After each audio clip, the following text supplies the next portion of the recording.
Good day, Crime Talk aficionados. My name is Scott Reich, and this is Crime Talk. We have a great show for you today. First, the judge in the Delphi case says denied again. We have a new judge in the Bryan Kohberger matter. The lead prosecutor in the Barry Morphew case disbarred. Justin Timberlake pleads guilty, just like I said he would. Evidentiary issues in the Daniel Penny trial that starts in October. A stupid shooting here in Colorado. Karen Reed will try again with the appellate courts. And if you really, really want to see the weight of the judicial system come down on you, try killing a witness. Then we have This Day in Legal History and our dumb criminal of the day.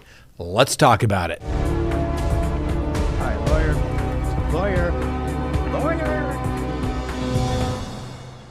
Good day, everyone. Thanks for joining us. You know the drill. Subscribe if you haven't, like if you do, hit that little bell for notifications. And remember, you can listen to us anytime on any of your favorite podcasting apps. All right, quick, let's keep the lights on kind of thing. Please go to crimetalksearch.com. Sign up for that background subscription service today. When you sign up, you can do a background search on anyone here in the United States, ladies and gentlemen. And it is literally done while you wait, and the report is then emailed to you. And it's going to tell you a lot of important information. It's going to tell you the background of this particular person. Do they have a criminal history? Do they have a job? You're going to find out if they own property.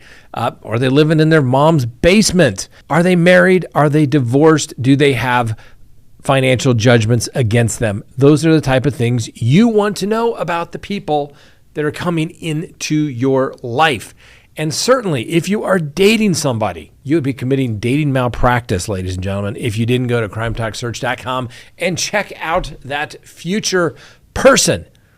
Listen, it's better to be safe. Better to have run that background check and found nothing than not done it and something pop up quite ugly in the future. crimetalksearch.com.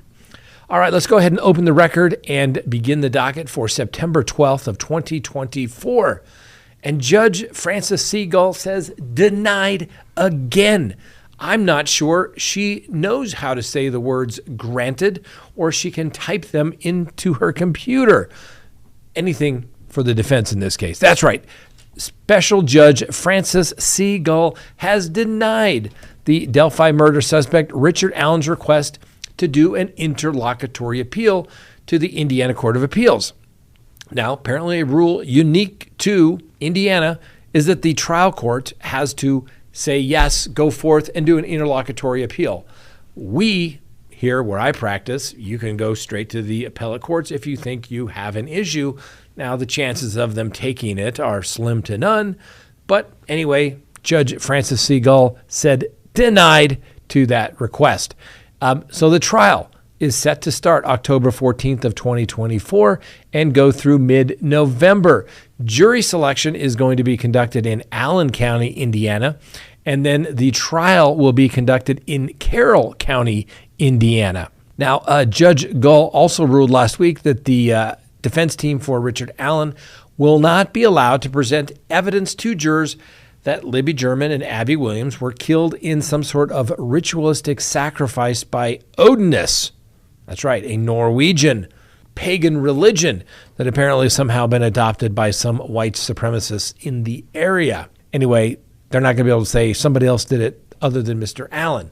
Now remember, though, the prosecution must prove that it was, in fact, Mr. Allen that committed these crimes, not someone that looked like him, not someone using his identity, but it was, in fact, him. Well, Judge Gall also ruled last month that jurors can hear Allen's admissions that he made in prison to not only overhearing prison officials and psychiatrists and inmates inmates, where he allegedly said that he, in fact, killed the two teens back on February 13th of 2017. Judge Gull's orders appear to make sure that the trial is going to start next month. The only thing that would be better is if the judge would allow cameras in the courtroom so that we can see that Mr. Allen is getting a fair trial, so that if he is convicted, we know that it was done fairly and properly, not done like some communist, Chinese, or Russian trial where everything is done in secret or in the darkness. No,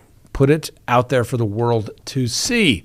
Anyway, like I said, the judge denied that interlocutory appeal, so we are going to have a trial. Now, obviously, let's keep in mind, even if Judge Gull had said, go ahead and do your interlocutory appeal to the appellate courts in Indiana, there's no way that the court would have either, one, heard it, or two, that it would have been in the favor for the defense. Now, normally, interlocutory appeals are not done.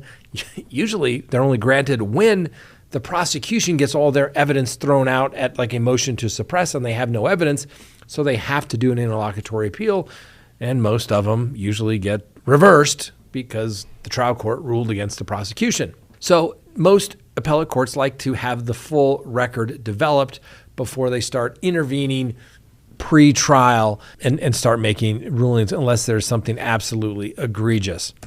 So when Mr. Allen's attorneys filed for the request for interlocutory appeal, there was some speculation that, oh my gosh, they're doing this just to delay the case. Well, denied, not being delayed. So, like I said, trial is scheduled to begin October 14th in Fort Wayne. After the jury selected, they will be sequestered the entire time, and then the trial will go down there to Delphi. Can't wait. I only wish it was going to be televised. Anyway, Mr. Allen is charged with 2 counts of murder and 2 counts of murder while kidnapping. And if convicted, he could be sentenced to anywhere between 45 to 60 years in prison on the 2 charges. Now, obviously, we'll give Mr. Allen the presumption of innocence, which he is entitled to, in fact, is guaranteed by the United States Constitution. So unless and until he either pleads guilty or is convicted, we will give him that presumption of innocence. Next, so we have an order that just came out in the Bryan Kohberger matter. This is breaking news. It is a order from the Idaho Supreme Court. And because the court granted the change of venue, normally the change of venue order goes to the state Supreme Court. The state Supreme Court decides where it goes. And in this particular case, in the matter of the change of venue order, an order granting defendants' motions for change of venue was entered in the district court, wherein it was requested that venue for trial be transferred from Latah County, 2nd Judicial District, in the case listed below, State versus Bryan Kohberger. Therefore, after due consideration and good cause appearing, it is ordered that venue for all further proceedings in this case are transferred from Latah County, 2nd Judicial District, to Ada County, the 4th Judicial District. Just like we said, that's where it was going to go. It is further ordered that District Court Judge Stephen Hippler shall be assigned to this case and may not be disqualified without cause pursuant to the Idaho Code Rule 25A9C. It is further ordered that the defendant shall be transferred forthwith to the custody of the Ada County Sheriff pursuant to the Idaho Code, and it is further ordered that the District Court Clerk for Latah shall file and serve upon this order upon the parties or counsel to take any necessary action to transfer venue to the case to Ada County. There you go, ladies and gentlemen, breaking news. Ada County, and we get a new judge. Judge John C. Judge is out. New Judge Stephen Hippler has been assigned to the case, and I believe he is in the 4th Judicial District. Therefore, that would be Ada County, and so they get a judge seated up there in Ada County. That's one way to solve judicial economy. Just get him a new judge. We'll bring you more as it becomes available. All right, ladies and gentlemen, next on the docket, the Barry Morphew prosecuting attorney, disbarred. Remember Linda Stanley? Yes, I told you way back when she had crossed the line. And I also told you that Barry Morphew's attorneys, one of them specifically, Iris Item, has made it her mission to go after Linda Stanley. And I think that she was right in doing so. And guess what? So did the attorney regulation after a hearing, the panel of regulation attorneys and the presiding judge at the Office of Attorney Regulation. So let's get to it. First, the 11th Judicial District Attorney, Linda Stanley, remember, she was elected, will be disbarred for ethical violations and misconduct that largely happened while she was prosecuting the case of Barry Morphew back in 2020, where he was accused of murdering his wife, and ultimately the case was dismissed. So the Office of Attorney Regulation found that Stanley made inappropriate comments to the media during the since dismissed Morphew case, did not adequately supervise the prosecution of the case, caused numerous discovery violations, and initiated a baseless retaliatory investigation into the judge on the case. And she also made inappropriate comments to the media in an unrelated case, what the Office of Attorney Regulation has found. And they quote, "Nothing short of disbarment would adequately address the respondent's betrayal of the public's trust." That's according to the 3-member board led by the presiding disciplinary judge, Byron M. Large.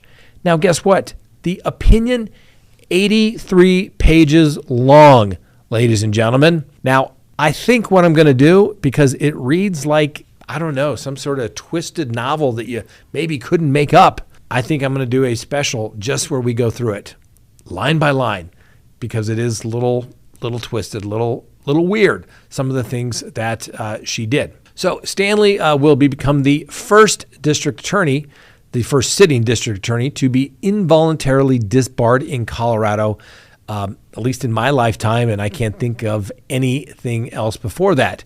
Apparently, there was an Alonzo Payne back in the 12th Judicial District that agreed to disbarment back in 2022, and he resigned as a district attorney after violating crime victims' rights statutes. So Stanley's attorney, Steve Jensen, who I can tell you Steve Jensen is a good guy. I did my first homicide case back in 2000 against him up in Jefferson County. He was always a straight shooter with me.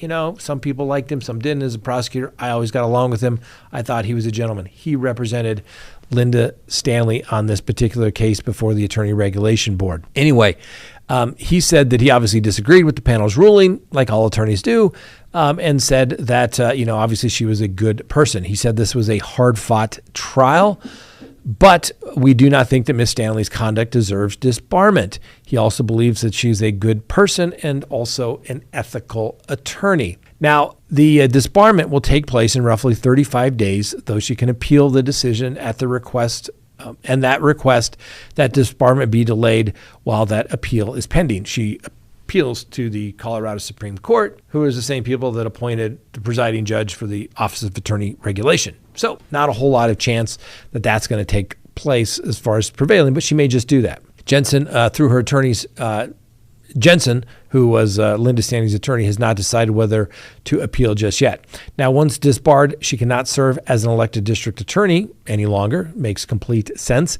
And right now, her job encompasses being the district attorney there in Chaffee, Custer, Fremont, and Park counties. Now, the governor will have to appoint someone to be the district attorney to fill the vacancy, and the Colorado Attorney General's office can also send somebody to head the district attorney's office until such appointment is made. Now, the term for Ms. Stanley would have expired at the end of her year, and her replacement is a guy by the name of Jeff Lindsay, who's running unopposed for the district attorney's position there. Now, you have to understand, in smaller jurisdictions, our district attorneys are term limited, and so literally some of these smaller jurisdictions have 2, maybe 3 attorneys. So one guy will be the elected district attorney. When he is term limited out, his number 2 then becomes his boss, and he goes back to the number 2 position. That's just the way it is in these smaller jurisdictions. You just don't have that many people that want the job, and you don't have that many attorneys that want the job either. So this disciplinary decision comes 3 months after Stanley obviously faced these allegations of professional misconduct during a 2-week hearing that took place back in June. Now, the Office of Attorney Regulation, which handles these disciplinary matters, brought the allegations against Ms. Stanley back in October, and the case proceeded all the way to the hearing. It's not unusual for them to have these hearings. It's unusual that the attorney was an elected district and a sitting district attorney. Now, the spokesperson for the district attorney's office said that that was a just result that was handed out. Now, much of the disciplinary hearing centered on Ms. Stanley's handling of the case against Barry Morphew, who she charged with murder back in 2021, a year after Barry Morphew's wife, Suzanne Morphew, disappeared from their home there in Chaffee County back on May 10th of 2020. Now, the attorney regulation prosecutors stated or alleged that Ms. Stanley made inappropriate comments to members of the media on a YouTube true crime show about the Morphew case. As you may recall, Profiling Evil, and I got no problem with Profiling Evil. They've been on my show. I've been on their show. I even saw Mike King just recently. We kind of talked about this subject. And, I was surprised. I was surprised when she made statements on his show that I thought it was probably inappropriate as well. And that's where a lot of this came down to, the statements made on Profiling Evil. And the allegations were that those statements were unfair to Morphew in part because her comments that she stared him down every chance she got during the preliminary hearing. Stanley also argued that her conduct was within the bounds of ethical rules and that the allegations against her were absolutely baseless. Now, Stanley also posted extensive comments on the YouTube video using her own name and a photo of herself, and the disciplinary board found many of these comments demeaned or personally attacked other commentators. She claimed that during her disciplinary hearing that those comments were made in a personal capacity, not in her professional capacity as elected district attorney. I didn't know you got to turn that off. That's right. You're elected 24/7, 365. Anyway, Ms. Stanley also texted the YouTuber about evidence in the Morphew case, telling him at one point that the prosecutors believed Morphew strangled his wife and that it couldn't have been in the family's hot tub, which appeared to have been in a state of disuse. We know it wasn't bloody, she texted Mike King back in 2021. Now, Stanley dropped all charges, was forced to drop all charges, really, back in 2022 after the judge sanctioned the prosecutors for violating discovery rules. Now, Morphew has maintained he's innocent and is not facing any charges, and nor is he expected to face any new charges in the near future. We always gave him the presumption of innocence. I also knew that he had some really good attorneys that were handling the case. Anyway, the state attorneys argued that during the disciplinary hearing that the prosecution was a debacle because of Stanley's poor leadership. Now, Morphew's attorney, Iris Iten, said that the unethical prosecutors are a persistent epidemic across Colorado and the United States. She further went on to say that fortunately in this case, the right things happened. Stanley's impending disbarment is what she was referring to, and this unethical prosecutor can no longer harm or abuse her power, and it ensures that the public will be safe. This is the right outcome, and I could say it is appropriate for the kind of breach of public trust. Now, you may also recall that Barry Morphew was suing the county, the district attorney's office, some of her deputies, and Linda Stanley in a civil case for violating Mr. Morphew's civil rights. Ouch. Get the checkbook ready. Now, as you may recall, investigators back in September of 2023 discovered Suzanne Morphew's body in a grave near Moffat County. The coroner later determined her death to be a homicide, finding that she died with a cocktail of animal tranquilizers in her body. Well, now the 12th Judicial District Attorney, Ann Kelly, is now handling that investigation into the killing since her body was found in her jurisdiction. Ms. Iten said Tuesday that the prosecutors should move on from her client. It's time to let go of the Morphew prosecution, Ms. Iten said, and that any prosecution of Mr. Morphew would be an extension of this unethical behavior. How can we condemn Mr. Morphew after the lengths that the prosecution office and Ms. Stanley went to obliterate the presumption of innocence in the eyes of the public in Colorado and the United States? Ouch. I'm telling you, 83 pages. It is an interesting read. I'll just decide whether I'm going to do it line by line or if we're going to hit the highlights, but it's pretty interesting the way it reads. It really, really is. Next on the docket, Justin Timberlake pleads guilty, just like I said he would. He will not face drunk driving to the most serious charges of DUI, but he's going to plead to driving while impaired. Now, as you may recall, Mr. Timberlake was arrested back in June out in the Hamptons, and to avoid the DUI charge after agreeing to plead guilty to the driving while ability impaired. He'll admit to that charge instead of obviously the most serious charge, and he will pay a $300 to $500 fine as part of his agreement. No jail time. Now, an important component here is that Mr. Timberlake has expressed a willingness to do some public service in the form of a video for Mothers Against Drunk Driving. See, most people just have to go to a Mothers Against Drunk Driving victim impact panel as part of their probation, but Mr. Timberlake gets to go a little farther than that. He gets to do a video for them. Anyway, the judge will ultimately decide the exact amount of any fine on Friday when Mr. Timberlake appears. That's tomorrow, out there at the Sag Harbor Village Justice Center. Now, the plea bargain was struck by Mr. Timberlake's attorney, Eddie Burke, and the district attorney's office. And when all is said and done, basically, Mr. Timberlake won't have really a criminal record because the driving while ability impaired is an unclassified traffic offense.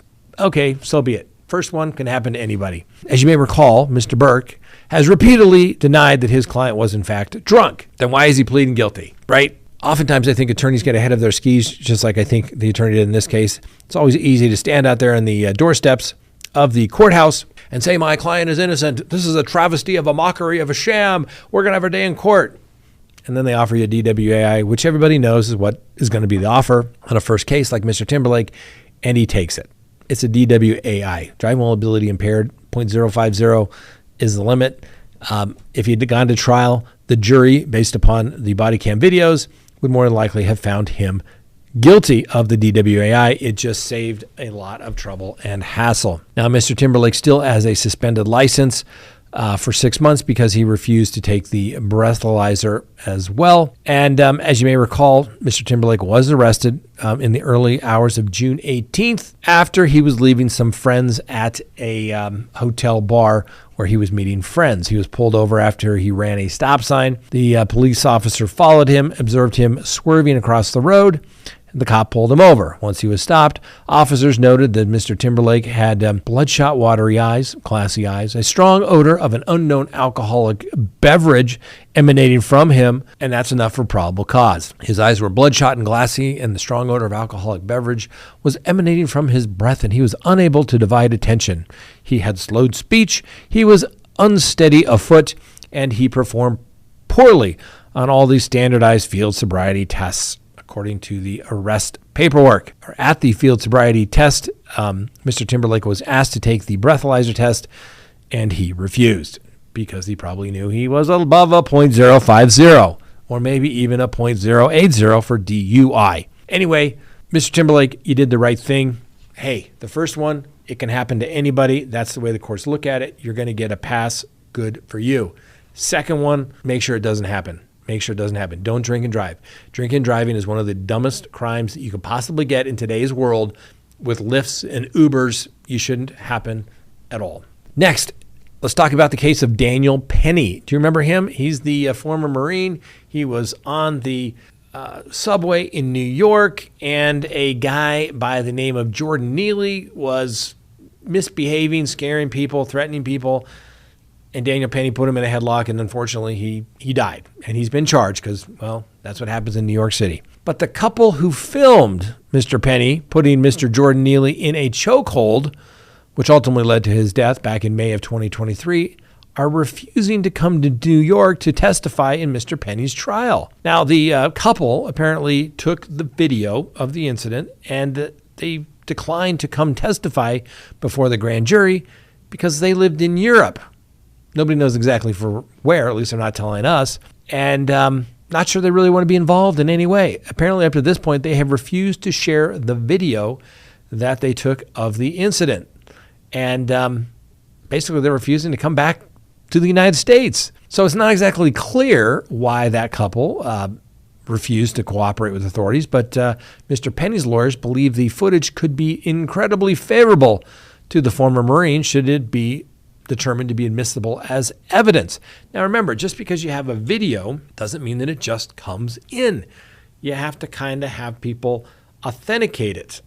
Say, yes, I'm the person that took the video and I didn't alter it in any way. And even though there's other videos out there on YouTube, it doesn't, or YouTube and other media forms, it doesn't mean you just get to bring it on in. You got to lay the foundation. Now, one could argue it should be like a picture. Did you take this picture? No, I did not. What does it appear to be?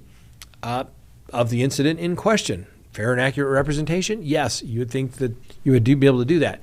But on a video, you need to have a little more foundation laid. Like I said, this couple apparently resides in Europe, and they've basically told the prosecutors, we're not coming. Now, the Manhattan District Attorney's Office are still in contact with the tourists and have held several meetings with them, but they're just not that interested of turning over any of the footage or coming back to the city at all.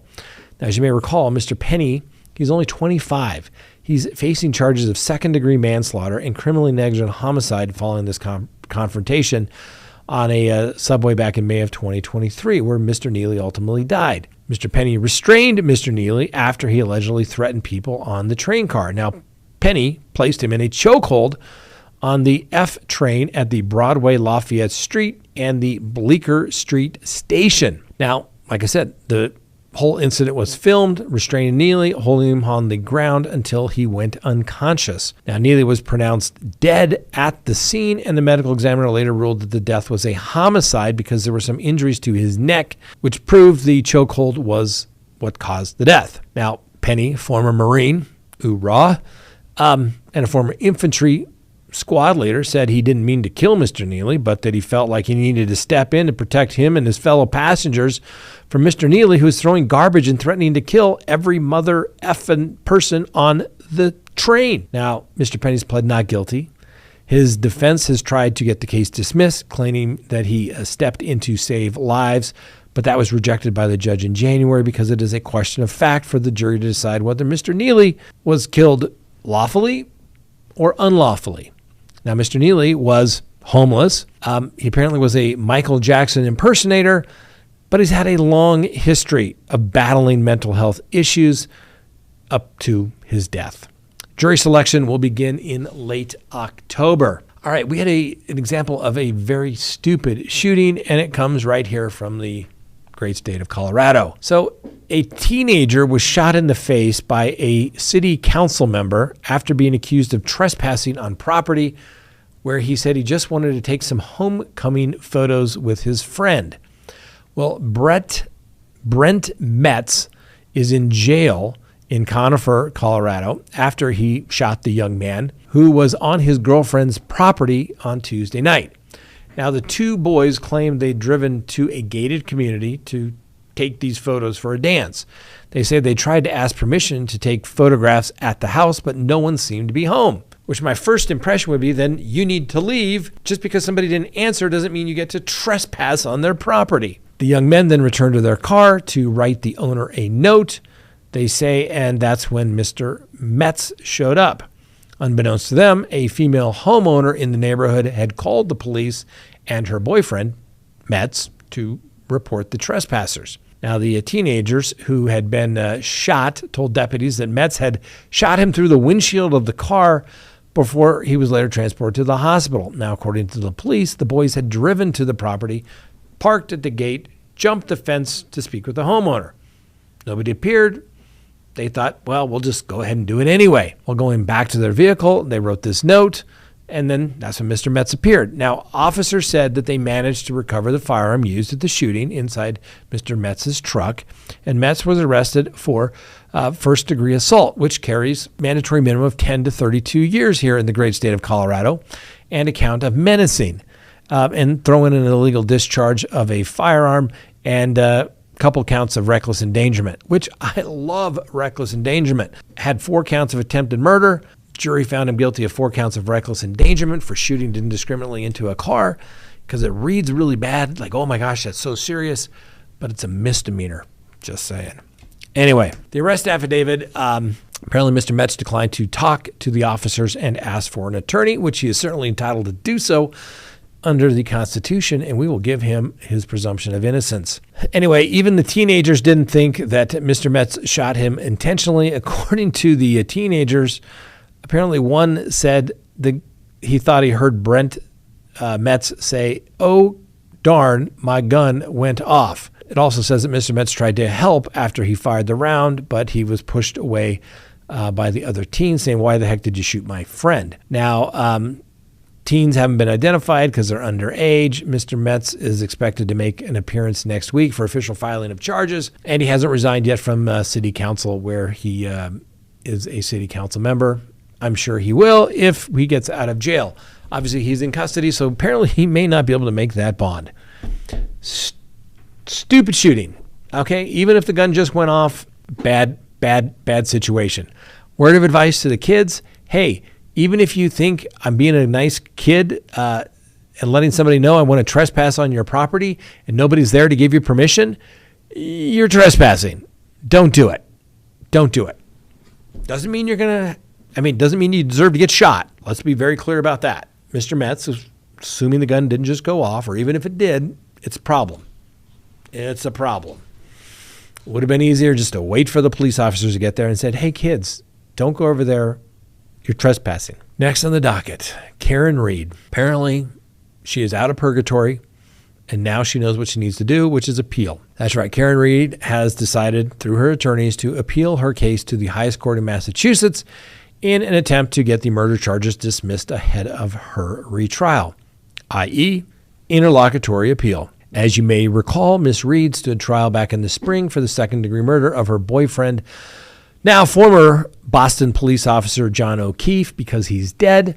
But the case ended in a mistrial when the jury was unable to come to a unanimous verdict on any of the charges in the case. Now, in the days and weeks after the mistrial, both the defense and the prosecution were approached by people purporting to be jurors who said that they actually had been unanimous on 2 counts. Those jurors said that they had only been deadlocked on the charge of manslaughter, but wanted to quit Reed of the charge of second-degree murder and leaving the scene of a deadly accident. Well, the judge denied the post-trial motions filed by Reed to dismiss those 2 charges based on double jeopardy, ruling that no verdict was issued and therefore do anything but reorder that Miss Reed stand for trial back in January of this year. Anyway, Reed's attorneys filed the petition with the Supreme Court of Massachusetts requesting that they overrule the judge and dismiss 2 of the charges. Miss Reed's attorneys are making the same argument that they made to the trial court, that it would constitute double jeopardy to proceed again. Next,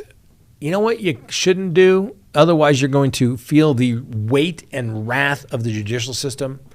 Don't try to kill witnesses, okay? Had a case like this, terrible case, almost identical type of situation, allegations of sexual assault, and then, allegations that basically the guy in custody was going to kill the witness so that she could not testify, the old no face, no case type of thinking.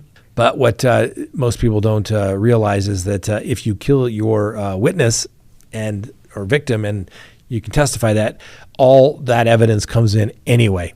So people shouldn't do it. Otherwise, all the witnesses would always be killed, right? It doesn't make any sense. Anyway, a Florida man was arrested in Texas for an armed sexual battery charge and is now being accused of plotting the murder of the victim while he was waiting trial in the detention center. Now, the Miami-Dade police say that Carlos Alberto Mendez was extradited back to Miami-Dade County, where he now faces additional charges of solicitation to commit murder and tampering with a firearm after allegedly plotting to kill the victim of the original crime while he was in fact in jail. Now, Menendez was initially charged with armed sexual battery following an attack on a 44-year-old woman, according to the arrest affidavits in the case. Now, police say that the alleged assault took place where Melendez fled Florida in hopes of evading capture. However, the United States Marshals found him in Texas, where he was arrested and ultimately brought back to Florida. Then in early August, while awaiting trial at the detention center, it's alleged that Mr. Menendez was accused of devising a plan to murder the victim to avoid further prosecution. Police say that Mr. Menendez confided in other inmates who would later serve as key witnesses in the case, desperate to avoid the potential of spending the rest of his life in prison. Mr. Menendez allegedly sought assistance from the inmates in orchestrating the murder. Police say that Menendez would ask the inmates if he knew someone who could help eliminate the victim, thus removing the key witness in the sexual battery case. He apparently provided some detailed information about the victim's daily routine, like where she lived, where she worked, where she parked her car, as well as how she could be approached without attracting a whole lot of attention. Now, according to the witnesses, Mr. Menendez's initial suggestion was to strangle the victim using a jacket that she kept on the passenger seat of her car. However, police say the two ultimately agreed on using a handgun as the method of murder.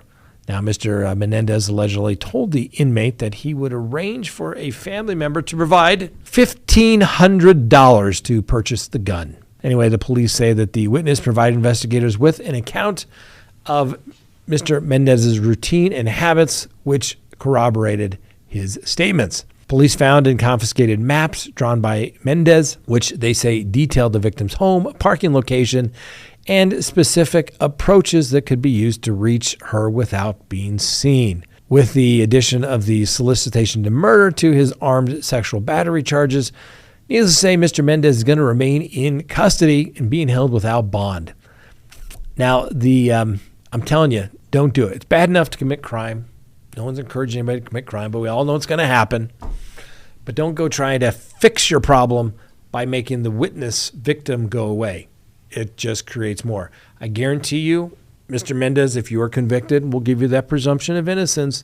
But if you get convicted, you are going to be maxed and stacked consecutively, and you are never going to get out of prison. It goes to the heart of the judicial system. Don't do it.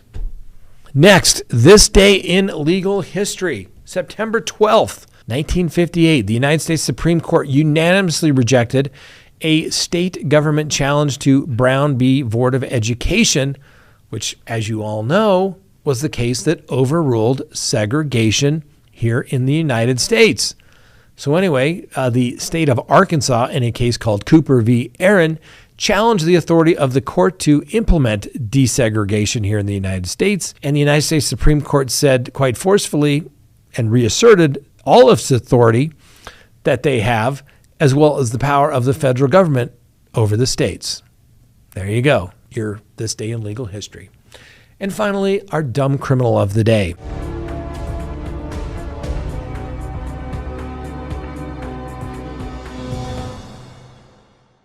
A Florida man was recently busted after trying to evade arrest by hiding out in his attic. Turns out, apparently got a little warm up there.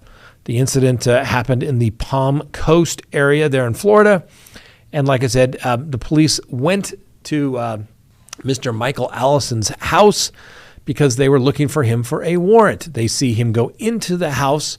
They knock on the door, but he's apparently nowhere to be found. Well, it was determined that he was hiding up in the rafters in his home in Florida, and he ultimately came down a little dehydrated. What can you do, ladies and gentlemen? What can you do? Our dumb criminal of the day. Mr. Allison, you are a dumb criminal of the day. You should have just turned yourself in. I got a better idea. Just do the probation. Follow the rules. Jump through hoops backwards with bells on and get off of probation early because you're such a fine candidate that can follow the rules. That's all I'm saying. That's it. That's all I'm saying. All right. That's all we have for today. Thanks for watching, ladies and gentlemen. Didn't do a show yesterday. Apologize. Sometimes things just come up in the practice of law. I wound up spending a considerably much longer time at a detention center with an interpreter, and it just didn't quite happen. My apologies, and we didn't do our live either. We'll make it up to you next week, next Tuesday. Promise I will be there. Thanks for watching. We'll see you next time. And remember, the Constitution matters.